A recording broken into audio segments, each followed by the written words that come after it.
감사와 찬송과 영광을 올려드립니다. 아버지, 오늘도 저희들의 생명을 연장시켜 주시고 복된 새날 한날을 또 허락하시고 생명 주시고 건강 주시고 시간 주시고 저희들의 발걸음을 하나님의 은혜의 보좌 앞으로 인도해 주셔서 하나님께 찬송을 드리며 또 기도를 올려드리며 말씀을 전하고 들을 수 있는 복된 이 시간을 허락해 주시니 아버지 감사합니다. 아버지 하나님, 이 시간 하나님 앞에 나온 저희 모든 심령들에게 하늘문을 여시고 진리의 영으로 임하셔서 하나님의 말씀을 들을 때에 저희들의 마음의 문이 열리게 하시고 귀가 열리게 하셔서 그 말씀을 들을 때 나에게 꼭 필요한 그 말씀으로 임하실 때에 아멘으로 화답하고 그 말씀을 오늘 하루 이루어가는 일생을 이루어가는 복된 말씀이 될 수 있도록 성령 하나님 이 시간을 주장하여 주옵소서. 아멘. 예수 그리스도 이름으로 축복하며 기도 올리옵나이다. 아멘. 아멘.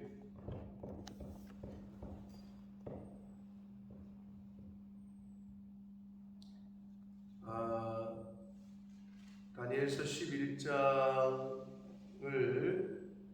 듣고 읽으실 때에 계속 남방왕, 북방왕 계속 이야기가 나와서 좀 어려울 수 있습니다만 기본적으로 남쪽과 북쪽의 기준은 이스라엘 땅이라고 생각을 하시라고 했고, 그러면 이스라엘을 중심으로 북쪽은 바벨론, 시리아 이런 쪽이에요. 그쪽이 이제 북방왕, 그쪽 왕조를 셀류쿠스 왕조라고 부르는 겁니다.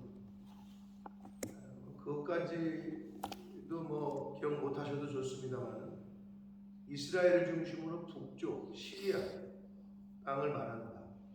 그럼 남쪽은 이집트, 애굽을 말한다. 이 남쪽을 치리하고 있던 왕조가 이제 톨레미라는 왕조인데,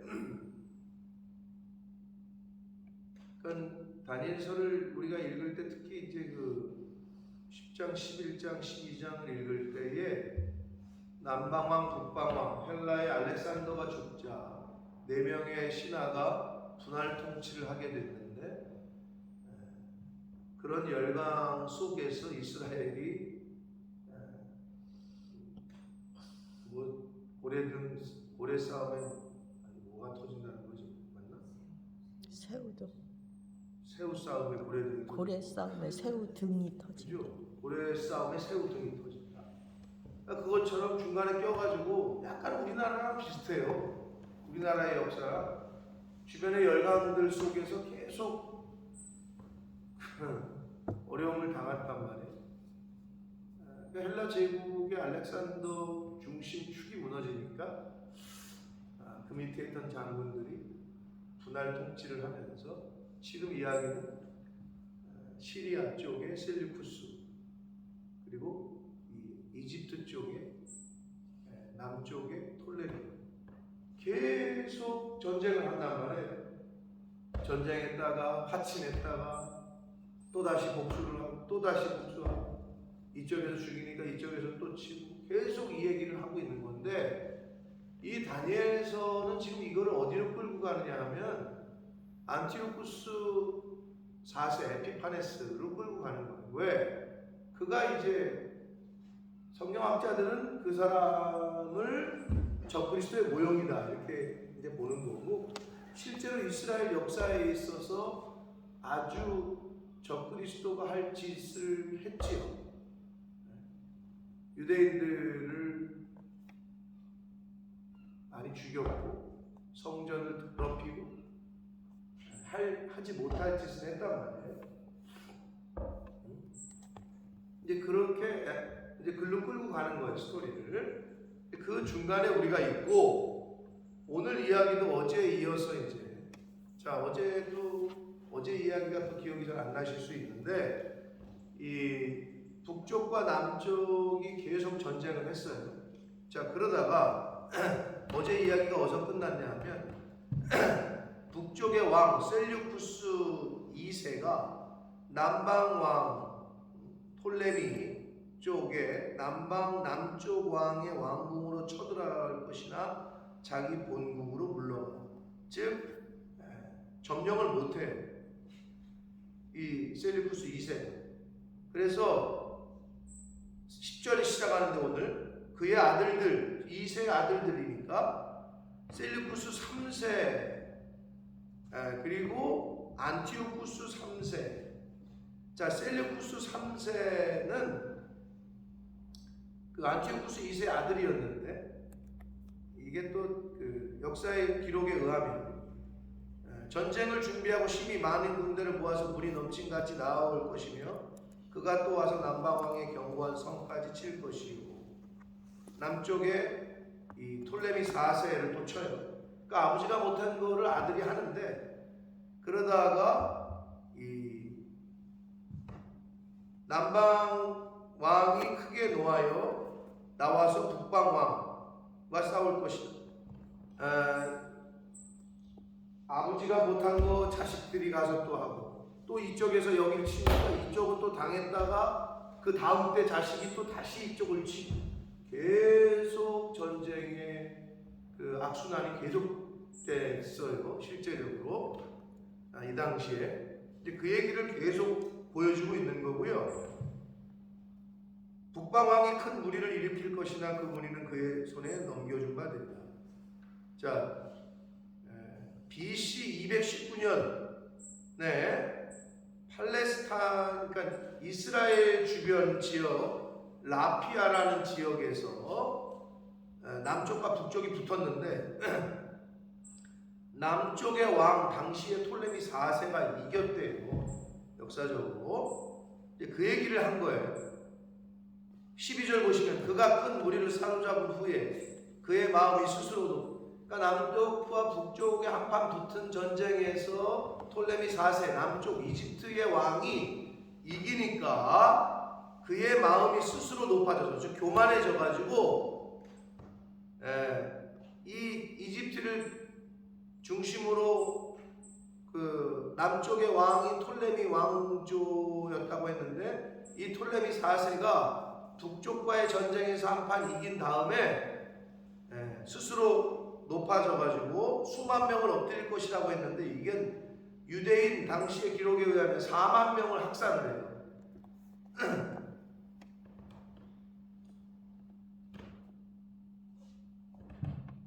근데 저는 이걸 이렇게 읽으면서 왜 그 조그만 나라 유대인들을 왜 이렇게 죽이지? 라는 생각이 들었고 히틀러는 도대체 왜 그렇게 유대인들을 싫어했지? 뭐 여러 가지 이유가 있다고는 하는데 왜 그렇게 유대인들을 못 죽여가지고 안 다녔지? 특별히. 근데 그런 것들이 영적으로 보자면 세상은 하나님의 사람들을 죽이려고 해요. 마귀 사탄은 하나님의 사람, 오죽하면 예수님도 죽였을까? 그러니까 세상은 예수 믿는 사람들, 적그리스도는 크리스찬들을 그렇게 죽이려고 하고 학대하고 그게 그렇게 돼 있어, 구조가. 그럼 어떻게 해야 돼? 우리 크리스찬들이 어떤 생각이 드냐면 자꾸 내가 크리스찬이 크리스찬답게 살면 어떻게 돼? 세상에서 힘들어. 그냥 티 안 내고 가만히 있으면 어려움이 없어 별로. 굳이.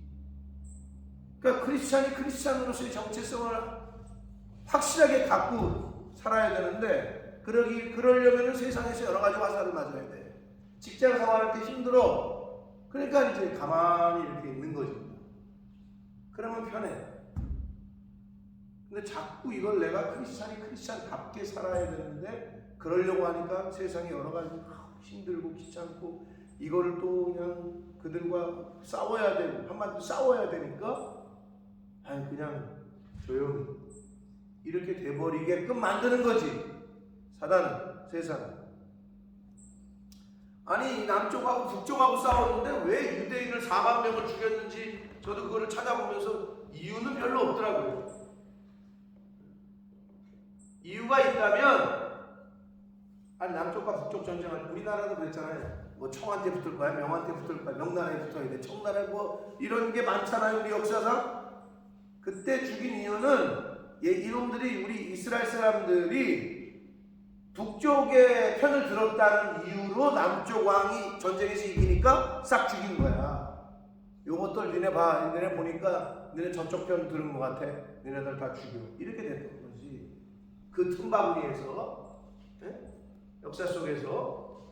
근데 그 얘기가 12절의 이야기고, 자 13절 북쪽이 졌어요.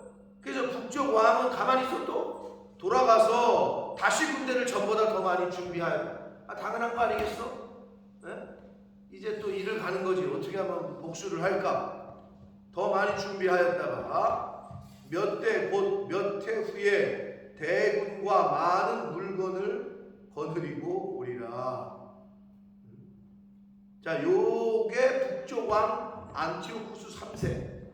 여러분 무슨 셀류쿠스 2세 3세 이것까지는 여러분이 기억하지 하지 뭐 굳이 하실 필요는 없습니다만은, 하여튼 북쪽 왕 안티오쿠스 3세가 여러 사람이 일어나서라고 돼 있잖아요. 동맹을 맺어 주변 나라들까지 이렇게 좀 끌어들여 가지고 여러 사람이 일어나서 남쪽 왕, 요 당시에는 톨레미 5세야.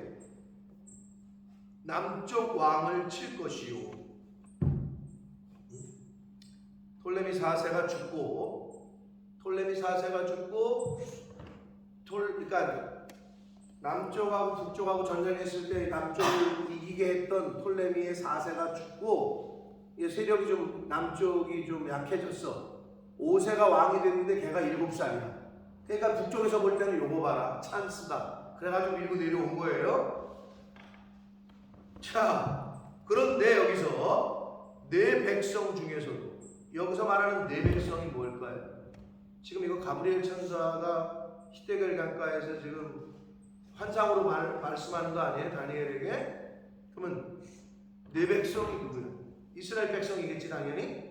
이스라엘 백성 중에서도 포악한 자가 스스로 높아져서 이렇게 돼 있어요. 요거는 당시의 이스라엘 사람들 중에 폭력분자들 항상 뭐 있죠. 그래서 요 말이 무슨 말이냐? 약간 그 정치 지금 상황을 봐서 약간 좀 우리가 이 독립을 해야 된다, 우리가 가만히 있으면 안 된다, 이렇게 좀 하는 사람들이 환상을 이루려 할 것이나,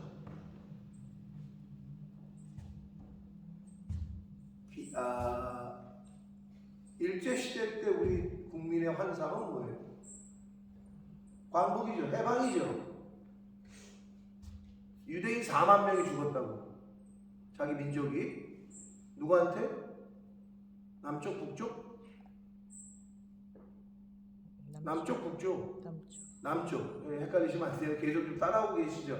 셀류쿠스, 톨레미 이건 이해하지 못해. 남쪽, 북쪽은 이해하고 계셔야 돼. 남쪽, 이집트 쪽한테, 한마디로 애굽 쪽한테 4만 명이 죽었어. 그러면 여기서 말하는 내 백성들도 환상을 이루려 할 것이나, 뭐 같아? 남쪽한테 핍박받았잖아. 그럼 환상이 뭐겠어? 남쪽한테 자유롭게 해방되는 거 아니야? 근데 북쪽이 쳐들어 내려오네? 그러면 이스라엘 백성은 어디 붙었겠어? 남쪽한테 지금 고통을 당했잖아요. 북쪽이 쳐들어와 남쪽을 치려고. 그럼 어디 붙어야 돼? 북쪽에 붙었겠지. 지금 그 얘기야. 그 얘기야. 지금 그렇게 생각을 하시라고. 북쪽에 붙었거든요. 근데 그들이 도리어 걸려 넘어질 것이다. 그렇게 했다가 북쪽에 붙었다가 톨레미 남쪽 왕조의 장군인 스코파스라는 장군한테 오히려 보복을 당해. 그러니까 이게 줄을 잘 서야 되는데, 아무튼 그 당시에 그래가지고 이때 이스라엘이 좀 어려움을 또 당했다고 기록에 나와 있습니다.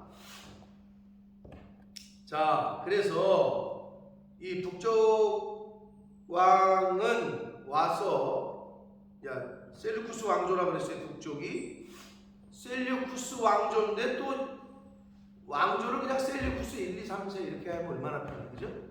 근데 또 이때 왕은 안티오쿠스 3세래. 그러니까 지네 마음이야. 제가 그래서 그 역대 연대표를 좀 보니까 남쪽과 북쪽의 왕들의 이름을 보니까 셀루쿠스 1세, 2세, 3세, 5세, 5세, 6세 이게 얼마나 편해, 그죠? 셀루쿠스 왕조의 8대 왕, 8번째 왕이 안티오쿠스 4세 에피파네스야. 그러니까 우리 너무 어려운 거지. 이게 그냥 이쪽 한쪽으로 그냥 쭉 하면 되지. 근데 우리나라도 또 마찬가지긴 해죠, 그죠? 태종태제 문단세 왜 이렇게 이름을 그냥 조선왕의 몇 대 왕? 근데 그거 참 똑같은 거야. 조선왕 몇 대 왕은 누구다? 이것처럼 셀루쿠스 왕조의 8번째 왕의 이름은 안티오쿠스 4세 에피파네스다. 이런 거지. 그러니까 우리는 그게 너무 어려워. 지금 우리나라 역대 왕도 이름 모르는데 이걸 어떻게 외우겠습니까만은 하여튼 그런 거야. 그래서 이때의 북쪽 왕이 안티오쿠스 3세인데 남쪽에 내려와가지고 그 토성을 쌓았다고 되어 있잖아요. 이게 뭐냐면 역사의 기록에 의하면 BC 198년에 안티오쿠스 3세가 즉 북쪽 왕이 남쪽 왕궁의 그 스코파스 장군과 한판 붙어가지고 스코파스 장군을 물리쳐. 그런데 요때에 견고한 성읍들을 점령한다. 토성을 쌓아서. 이게 약간 역대적으로 무슨 전쟁의 무슨 방법이라고 하는데 그게 갑자기 이름이 기억이 안 나네. 저기 바벨론이 이스라엘을 점령할 때 난공불락이 하는데 어떻게 했다고요? 몇 년을 포위했다고? 2, 3년인가 포위해가지고 어떻게 했다고? 토성을 쌓잖아. 너무 높으니까 이게 안 되니까 여기서부터 계속 쌓아가지고 이렇게 올라가서 이렇게 하면은 같은 거 아니야? 그거야 지금. 토성을 쌓아가지고 북쪽 왕이 남쪽에 여기서 말하는 견고한 성은 시돈성입니다. 그 하여튼 남쪽의 그 성을 토성을 쌓아가지고 그냥 군대가 그냥 걸어서 가가지고 그냥 그 한마디로 장벽을 넘어서 그냥 그러니까 항복을 했대요. 이게 토성을 계속 쌓으니까 결국에는 이 남쪽 왕이 항복을 했대요. 남쪽 군대는 그를 당할 수 없으며 또 그가 택한 군대라도 그를 당할 힘이 없을 것이다. 여러분 지금 이게 뭐예요?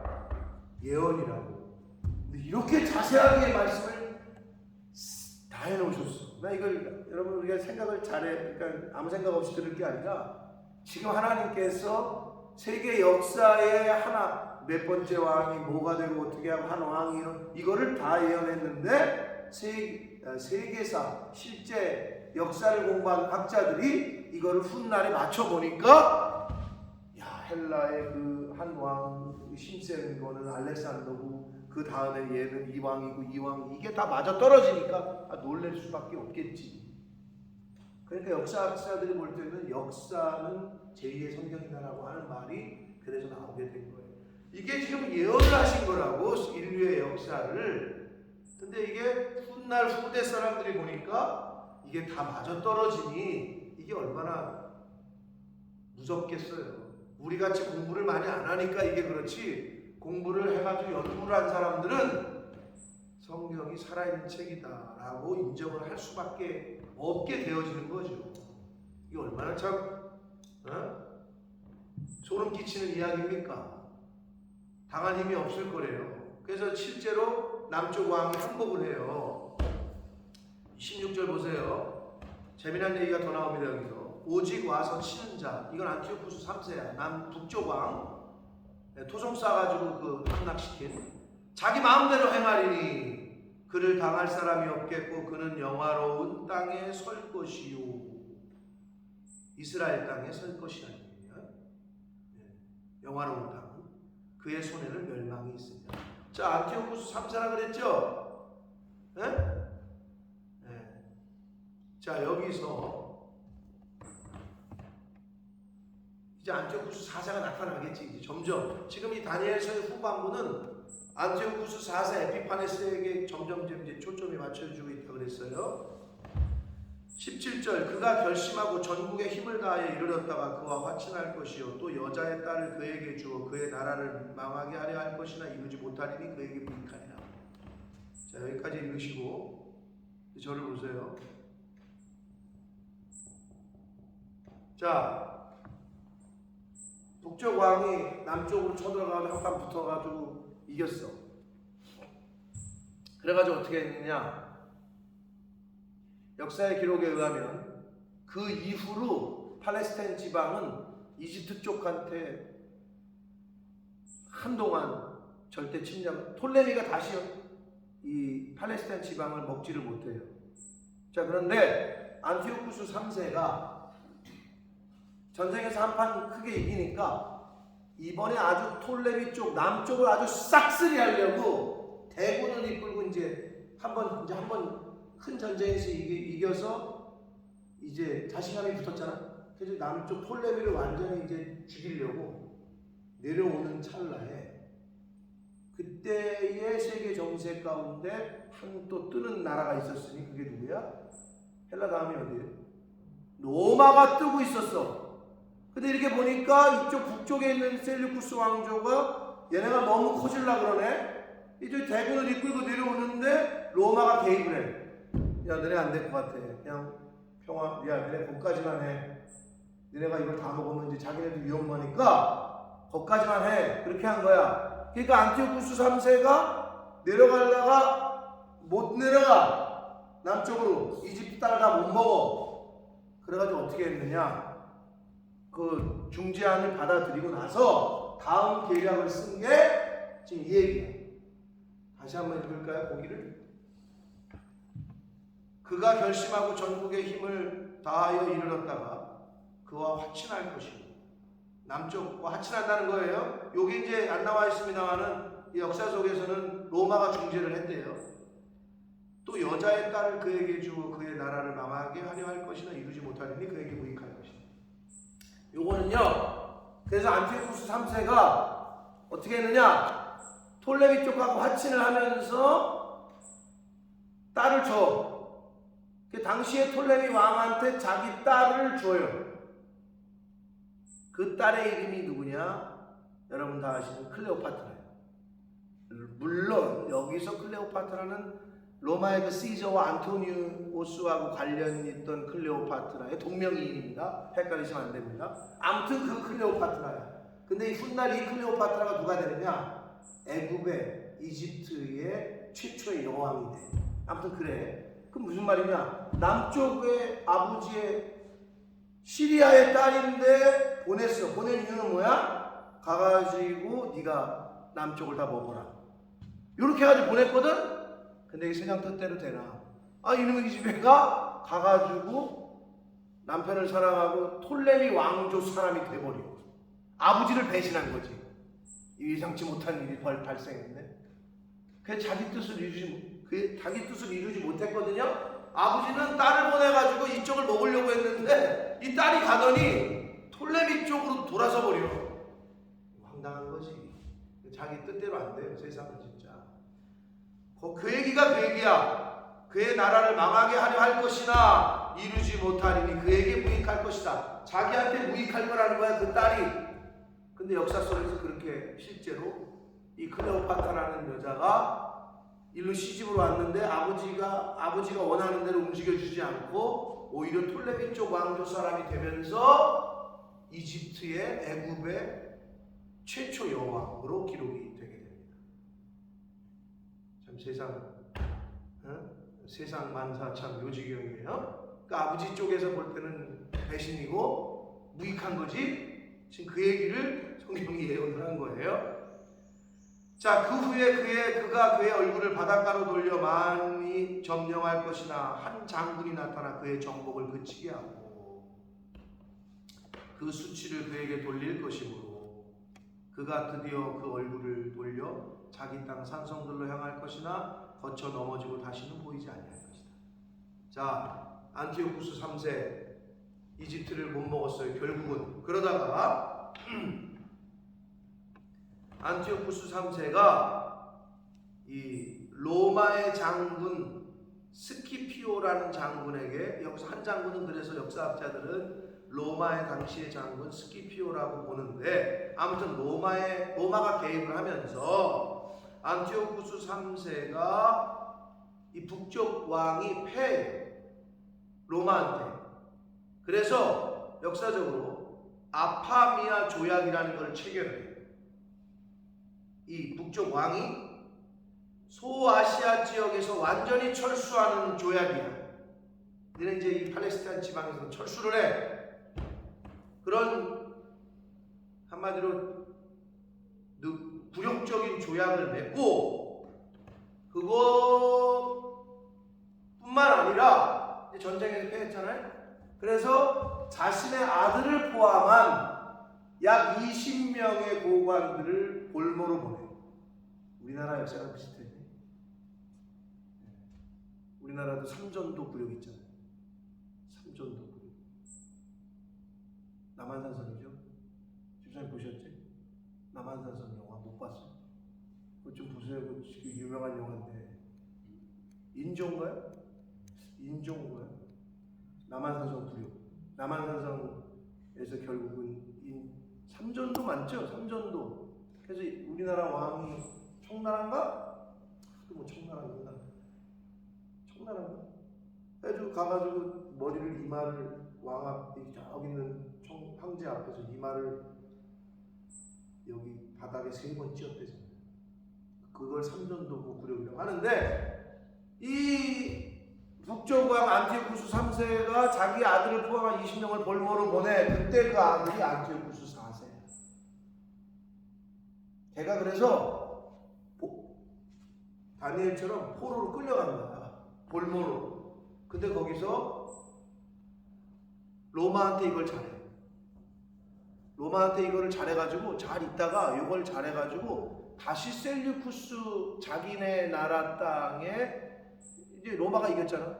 자기네 나라 땅에 통치자로 임명이 돼서 와. 안티오쿠스 4세 에피파네스. 그러면서 와가지고 이 팔레스타인 지방도 그 사람의 관할로 들어가게 되면서 얘가 이제 이상한 헛짓거리를 하게 되는 내용을 예언을 하신 거고, 실제 역사 가운데 그렇게 됐습니다. 그거가 오늘까지의 얘기. 그래서 이 안티오쿠스 에피파네스 4세 자신의 아들을 포함한 20명의 그 저기를 볼모로 보내고 조공도 바치고 하는 조약이 역사적으로 아파미아 조약이다. 그런 조약을 체결을 하게 되는데, 이거를 미리 성경에서는 다 예언을 했으니 얼마나 무서운 책입니까? 이게 지금 하나님의 이 말씀이 훗날 그대로 이제 실행이 되게 됩니다. 자, 여기까지가 이제 오늘 그 본문의 이야기입니다. 사랑하는 성도 여러분, 제가 다니엘 처음 시작할 때 말씀을 드렸어요. 다니엘서의 핵심 주제는 이거다. 그게 뭐였냐? 사실은 하나님의 주권. 세상 역사를 하나님은 이렇게 이미 예언을 하셨고 이렇게 끌고 가시려고 지금 보여주신 하나님의 주권이 잘 드러나는 것이 다니엘서입니다. 자, 오늘도 보세요. 우리가 지금 세계 역사 가운데 이게 어떻게 성취됐다고 제가 말씀을 드렸는데, 역사학자들이 연구를 했을 때 이건 그냥 억지로 끼워 맞춘 게 아니라 그냥 각본 쓴 거대로 쓴 것처럼 배우들이 연기하는 것처럼 다니엘서에 예언됐던 게 역사 속에서 그대로 성취가 됐으니 얼마나 부족했어요. 그래서 살아있는 책이라고 말하는 거예요. 우리는 바빠가지고 세계사 공부할 시간이 없어가지고 그러는데 이미 연구를 한 사람들이 다 검증이 끝난 책이에요. 그런데도 이 어리석은 돈 버느라고 바쁜 이 세상 사람들이 이 책이 얼마나 위대한 책이고, 위대라는 말로는 부족해요. 그냥 살아있는 책이라니까. 근데 세상 사람들은 그걸 모르는 거지. 많은 기독교인들 그 정도일까? 헬라의 알렉산더가 태어나고 나서 이걸 쓴 게 아니라니까. 아파미아 조약이 체결되고 나서 이걸 쓴 게 아니라니까. 그러니 얼마나 이게 참 대단한 책입니까? 조금만 이렇게 우리가 좀 세계 역사를 공부하고 읽어도 그렇게 맞아 떨어지니. 그래서 성경이 인류 역사 가운데 안 없어지고 있는 거예요. 계속 출판이 되고 있는 거예요. 살아있는 책이기 때문에. 자, 우리가 잠시 다른 나라에 또 그 당시에 돌아가서 역사를 좀 살펴봤어요. 자, 그런데 오늘 보세요. 아버지가 딸을 보내면서 야고 어린 적이니까 네가 가서 주물럭주물럭 해가지고 통으로 먹자. 아버지는 그런 마음에서 보냈어. 근데 웬걸 이놈 이 집에 가가지고 그쪽 사람이 될 줄 어떻게 알았겠어? 사람이 아무리 머리를 쓰고 계획을 해도 어떻게 그 걸음을 인도하시는 분 누구라고요? 아무리 사람이 마음으로 계획을 해도 그 일을 성취하시는 분은 하나님이십니다. 자, 우리가 이거를 늘 성경을 통해서 배우는데도 어리석어서 내가 계획한 대로 될 것 같고 돼야만 한다고 생각을 하고, 그게 얼마나 어리석습니까? 한 나라의 제국의 흥망성쇠가 그 사람 뜻대로 되지 않아. 하나님의 섭리와 계획 안에 있음을 다시 한번 보게 됩니다. 사랑하는 성도 여러분, 저와 여러분이 갖고 계신 앞으로의 계획들이 있으실 거고 소원하는 바가 있으실 거예요. 그러나 아무리 내가 소원하고 아무리 내가 계획을 해도 하나님의 계획이 가장 완전하고 하나님이 인도하시는 길이 가장 확실한 길입니다. 그걸 우리가 믿을진데, 경영하는 거 하나님께 맡겨라, 내 길을 하나님께 맡겨라. 성경에서 이야기하는 몇 가지의 가장 기본적인 게 그런 거 아닙니까? 하나님께 맡겨야 됩니다. 그리고 하나님께서 인도하시는 길이 가장 복되고 가장 정확하고 확실한 길인 줄 믿습니다. 아멘. 그러므로 인류 역사가 하나님의 섭리 가운데 됐음을 다시 한번 우리가 보고 있는 겁니다. 과거에만 그러신 게 아니라 지금도 그러고 계시고, 그리고 성경에서 예언한 미래에 되어질 일들이 우리가 관심 있게 봐야 돼요, 안 봐야 돼요? 그리고 앞으로 어떻게 된다는 말이 어떻게 될 것 같아요? 그대로 된다니까요. 마태복음 24장, 마가복음 13장, 종말장, 또 요한계시록, 그 말씀, 요한계시록 너무 좀 어렵기도 합니다만은 그럼에도 불구하고 그대로 되어져 가고 있고 되어져 갈 거예요. 그런데도 불구하고 이 세상 것을 연연하고 사실 거예요. 그럼에도 불구하고 이 세상의 것들에 마음을 두고 사실 거예요. 우리가 빨리 정신 똑바로 차려서, 아니 아베가 그 길거리에서 총 맞아 죽을 줄 어떻게 알았어? 일본의 수상이 길거리에서 총 맞아 죽을 줄 어떻게 알았냐고. 하나님이 우리를 부르시면 어떠한 방법이든지 우리도 가야 돼. 오늘이건 내일 어떻게 하겠어? 그러니까 하루하루 천년 같은 하루를 우리가 살고 있는데, 하나님 앞에서 하루를 살 때 감사하고 기뻐하고, 오늘 용서 안 하고 오늘 축복 안 하면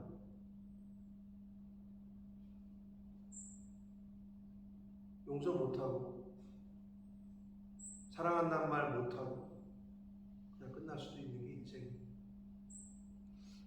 예수님이 오죽하면 너 누구랑 싸웠으면 해지기 전에 가서 화해하고 했습니다. 오늘 감동하시면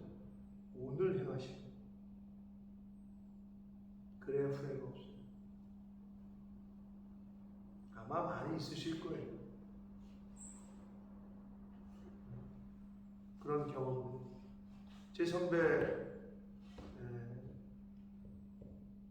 목사님이 중등부 전도사 시절에 제가 몇 번 말씀드렸죠. 한 애가 교회를 안 나왔는데 그래도 집안이 좀 어렵고 그런 애였는데 한마디로 좀 관심을 줘야 될 상처가 많고 집안이 좀 힘들고 어렵고 근데 한 주 안 나오고 두 번째 주에 또 안 나와서 가봐야 되겠다 그랬는데 바빠가지고 못 갔대. 잊어버려서 그랬는데 결국 자살을 했다는 소식을 들었다는 거죠. 그래서 자기가 얼마나 회개를 했는지 빨리 갔어요. 예를 들면 그런 것처럼 우리가 하나님 앞에서 충성이건 헌신이건 뭐 사랑이건 용서건 화해건 이런 것들 있잖아요. 우리 인간의 삶 가운데 살아가면서 성령께서 또는 말씀 가운데 하나님께서 부담감을 주시고 감동을 주시고 하는 거 충성 언제 해야 돼? 돈 많이 벌면? 헌신 언제 해야 돼? 아니, 사업 좀 잘 되면? 절대 그렇지 않아요. 가장 어리석은 생각. 언제 용서 빌어야 돼? 에이, 마음 저거 되면? 언제 가서 품어야 돼? 언제? 감동하셨을 때 바로 그 즉시로 행하는 저와 여러분 되시길 축복합니다. 안 그러면 기회가 없을 수도 있어요. 기회가 없어요. 충성도, 헌신도, 양보와 사랑과 희생도, 섬김도 하나님 감동 주시면 그대로 그 순간 순종하시는 게 가장 복됩니다. 안 그러면 기회가 없을 수도 있어요. 인류의 역사를 주관하시는 하나님이 저와 여러분의 인생을 주관하시는 줄 믿습니다. 저와 여러분의 자녀손도 하나님께서 주관하시는 줄 믿습니다. 그 하나님께 기도하고 그 하나님께 헌신하고 충성하는 오늘이 되시고 남은 인생이 되시기를 예수 그리스도 이름으로 축복합니다. 살아계신 하나님 아버지 감사와 찬송과 영광을 올려드립니다. 아버지 하나님 세상의 한 나라의 제국의 흥망성쇠도 하나님의 주권에 있고 나의 바로 저희들의 인생의 주인도 하나님이신 줄 믿습니다. 아무리 사람이 마음으로 계획을 해도 하나님께서 신이 움직이시고 신이 이끄시는 줄 믿습니다. 아버지 이 자리에 있는 한 영혼 한 영혼에게 성령 하나님 감화 감동하실 때 말씀하여 주실 때 저들이 그 감동하심에 그 말씀하심에 영적으로 민감하여 그 하나님의 뜻에 즉시로 순종할 수 있는 둔감하여 어리석어 하나님의 때와 타이밍을 놓치지 않도록 그러한 인생을 살아가는 그러한 하나님의 자녀로 살아가는 주여 은혜 내려 주옵소서. 아버지 오늘 하루 생명을 주셨고 새날을 맞이하게 하셨습니다. 오늘 주신 시간과 건강, 생명을 가지고 하나님 기뻐하시는 오늘 한날의 삶을 사는 저희들 모두가 되게 해 주옵소서. 예수 그리스도 이름으로 축복하며 기도하옵나이다. 하늘에 계신